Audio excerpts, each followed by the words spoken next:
In today's video, I wanted to go over some Battlefield 6 settings that I think are very important to take a look at and potentially change to make the game just feel better to play. I know a lot of these settings might be more cinematic, but overall, if you want a competitive edge, then these are the settings you want to change.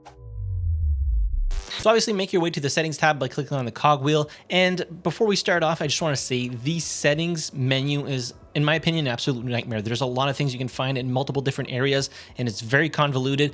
Hopefully they add a search function in the near future because it's a nightmare just to track where everything is. So the first one we're going to go through is accessibility. So I turned off tinnitus SFX volume down to 0. So that is basically when there's a loud explosion or an explosion near you, you're going to have some tinnitus SFX volume in your headphones or speakers, and it can make it very difficult to hear nearby enemies, so I turned it all the way off. Moving on to camera effects, so turn both world motion blur and weapon motion blur off. In my opinion, you really don't need these. It does make the game feel more cinematic by adding motion blur, but it deters from what you're trying to do, and that's kill enemies. Infantry HUD motion, that's personal preference. I prefer it off. It reduces overall feeling of motion sickness if you've been feeling that while playing the game. Camera shake amount, same thing. Reduce it to 50 because when there's an explosion near you, the camera is going to shake. If you turn it up a lot, it's going to just be nauseating.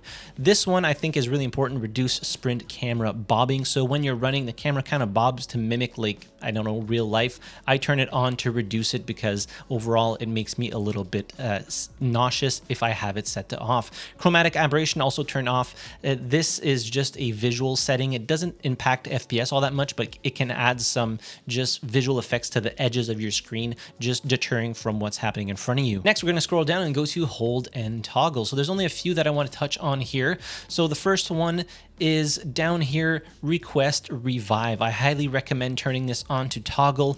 The more often that you get revived, the more tickets you save, the more games or potentially games you might win because you're not skipping revives every time. Hopefully they eventually make it by default that it's just you're requesting a revive and you have to hold to skip. That is what I would like to see. But for now, yeah, just put it to request revive set to toggle so you don't have to hold whatever key you have set to request that revive. Moving on to gameplay. So if we scroll down a little bit here, roll, camera, and landing roll. Now I set this to off because when you have it on, when you're falling from high areas or jumping off of high areas and you press the space bar when you're getting close to the ground, you do like a tactical roll and the camera rolls with that tactical roll and it can feel a little bit jarring. And while it does look cinematic, I think especially if you're falling in areas where there are multiple enemies, it can make you kind of lose track of what's happening around you. So I have it set to off. Next, we're going into the graphics section. So there's a lot of things here that are repeat settings from previous menus, which makes the menus extra confusing. So we're going to scroll down here a little bit. So all of these we already touched upon, including chromatic aberration, but turn off vignette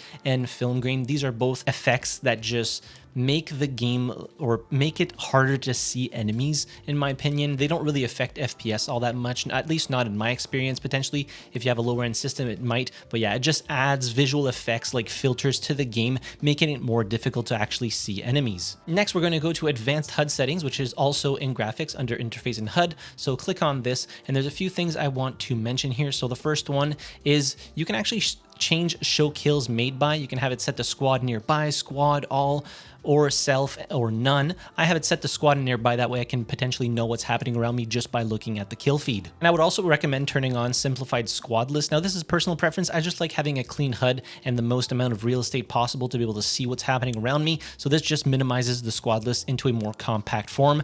The next one, show compass multiplayer. So by default it's off.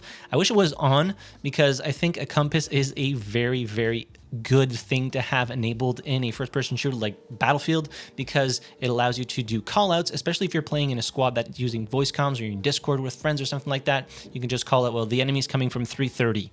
They're coming from the north, they're coming from the south, and it's going to be on the top of your HUD. Very effective at helping you make callouts. Moving down in the graphics settings all the way down here, first we're going to go into crosshairs and indicators. I highly recommend changing the color of your crosshairs so it stands out a little bit more. I have it set to a very bright green. There are also colors that work very well, and you can actually see a preview here of shadows, midtones, and brights. You can see the green crosshair stands out pretty good across all of these. Next, moving on to hit indicators. So you have a bunch of different things you can change here. I change each type of hit to reflect what kind of hit I actually got. So the basic hit when I'm just getting body shots is blue, headshot is red, and then kill color helps me visually confirm that I actually killed the enemy. Even though you get a bunch of pop-ups on screen that you actually killed them, I feel it helps out a lot. Even if you don't notice it in the back of your mind, it's registering that you actually got the kill, so you stop firing, and don't stop firing too early before actually getting the kill. And then all the way at the bottom here, we're going to talk about chat settings. So if you like having your chat on, but you don't really like having it just be massive in the corner of your screen,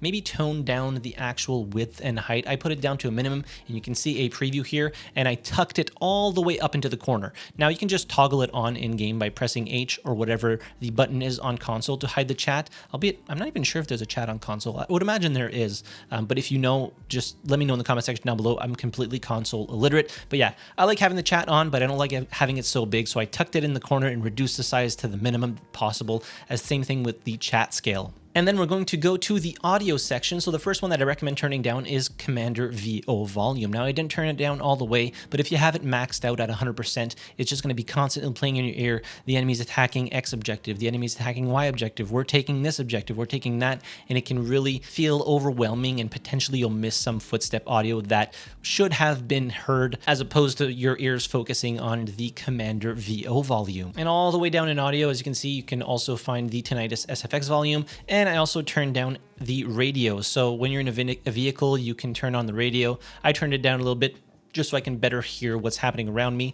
It is nice to have music in the game, in the cars when you're driving, but it can deter from what's happening around you, and you can potentially miss some footsteps. So that covers some important in-game settings that I think everyone should modify or at least take a look at. Obviously, a lot of this is personal preference, but I like having a clean HUD in the game and the least amount of visual effects to distract me from what's actually important, which is focusing on killing the enemies.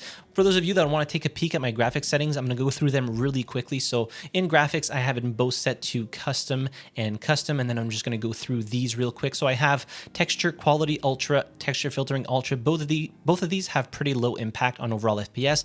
The mesh quality I would recommend turning down. It's going to have a pretty high impact on your FPS. As you can see here, it has a high impact on the CPU and a high impact on the GPU.